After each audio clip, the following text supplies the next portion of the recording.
Hello, and welcome to Nonno's Stories. I'm Nonno. That means grandpa in Italian. I love telling stories to kids, so join me on our next adventure.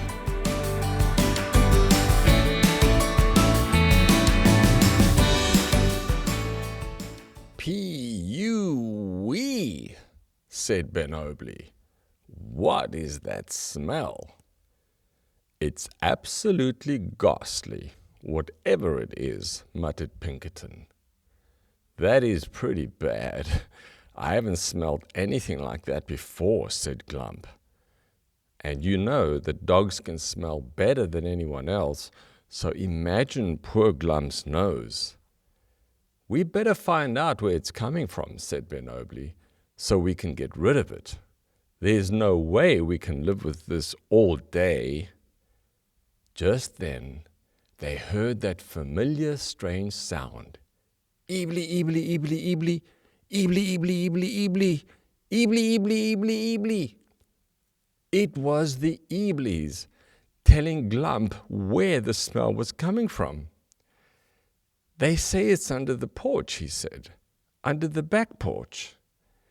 Ben Obley grabbed a can of air freshener, and they all hurried outside to see the cause of this dreadful smell. It's way under the porch, said Glump. I'll take a look. So he pressed himself down on the lawn and wiggled his way under the porch. After a few feet, he suddenly saw something very interesting. 2 big eyes looking right at him. Oh no, he thought, what on earth is that? And he began to bark as loud as he could. Woof, woof, woof, woof. The eyes closed tight and shivered with fright.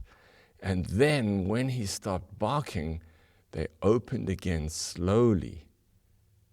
And Glump realized that whoever the eyes belonged to was actually quite frightened by his barking.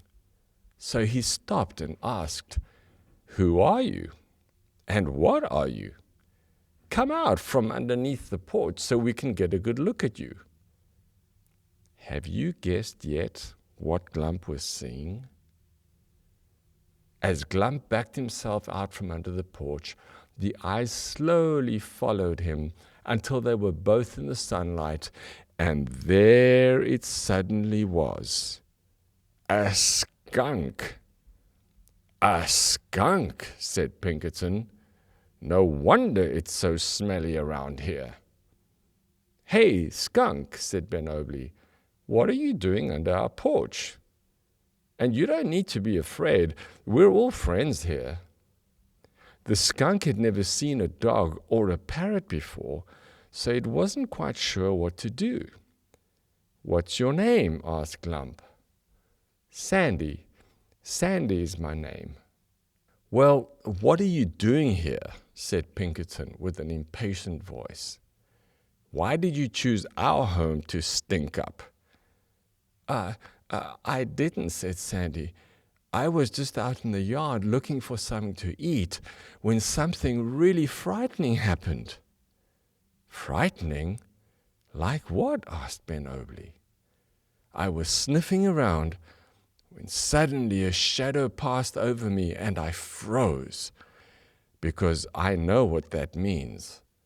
There's a hawk up in the sky who spotted me, and he was going to dive down to catch me and carry me away. So I released my special scent, what you call a smell, to defend myself, and I looked for a big rock I could run to and hide under. But there aren't any rocks in your yard." I began to panic, and then I saw the porch, so I ran towards it as fast as I could. The shadow passed over me again, and this time it was bigger, so I knew that the hawk was closer. I ran as fast as my little legs would take me and dived under the porch. The hawk had to turn away, or he would have smashed into the house.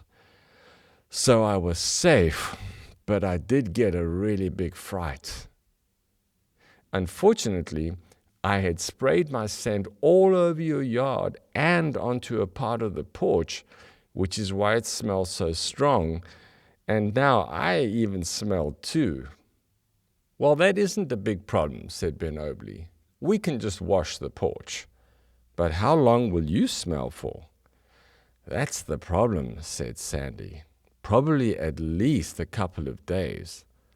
"A couple of days?" exclaimed Pinkerton. "Well, you can't stay around here, that's for sure." "Wait a minute," said Glump. "I know exactly how we can help Sandy smell fresh and clean today already." "Oh, brother," muttered Pinkerton. "Here we go again with another crazy Glump idea." "Seriously," said Glump, "trust me on this one." He whispered something into Ben Obley's ear, and after a minute Ben Obley said, "That's a really good idea. Let's do it. To my car, everyone."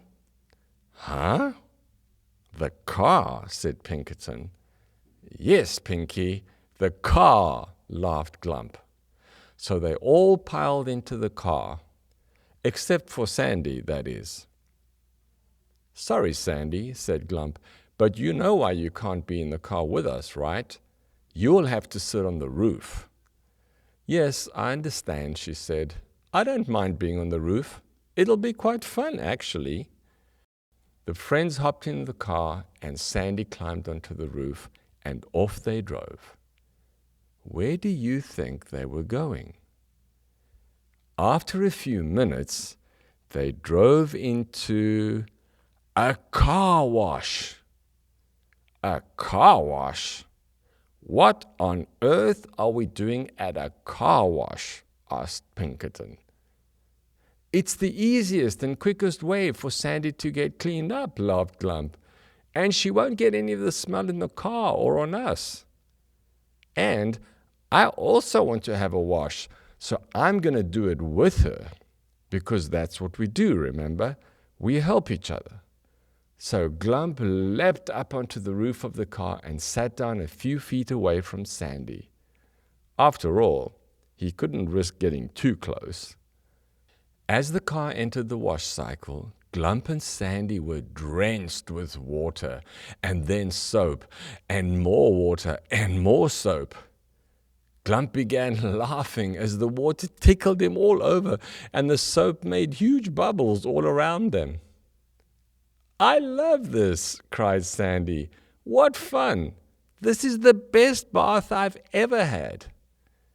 And then, when they went under the dryer, the hot air was blowing so strongly they nearly fell off the roof of the car. But Ben Obley reached up out of the car window and held onto their feet so they wouldn't blow away. And after just 2 minutes, it was all over. The car and Sandy and Glump were as clean as a whistle and smelled wonderful. When they got back to their house, Ben Obley took Glump and Pinkerton aside and had a quick chat with them. Sandy wondered what they were talking about, and soon enough, Ben Obley called her over. "Sandy, we're sorry you got frightened by the hawk, and we want to make sure you'll be safe. So how do you feel about coming to live with us for a while? You can live in our basement. It's cool and safe there. Now we must tell you that we also have 3 kittens living here, so it'll be pretty crowded, but our house is a home for those who don't have a home yet." "What? You would do that?" said Sandy with the biggest smile, because she was so happy. "I would love to stay with you, and I promise I won't spray any of you with my scent." "I certainly hope so," muttered Pinkerton. "I certainly hope so." But as he turned to walk into the house, he was smiling, because Sandy was the first animal that he really liked.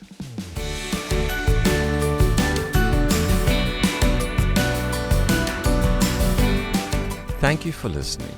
Please head over to nonostories.com for much more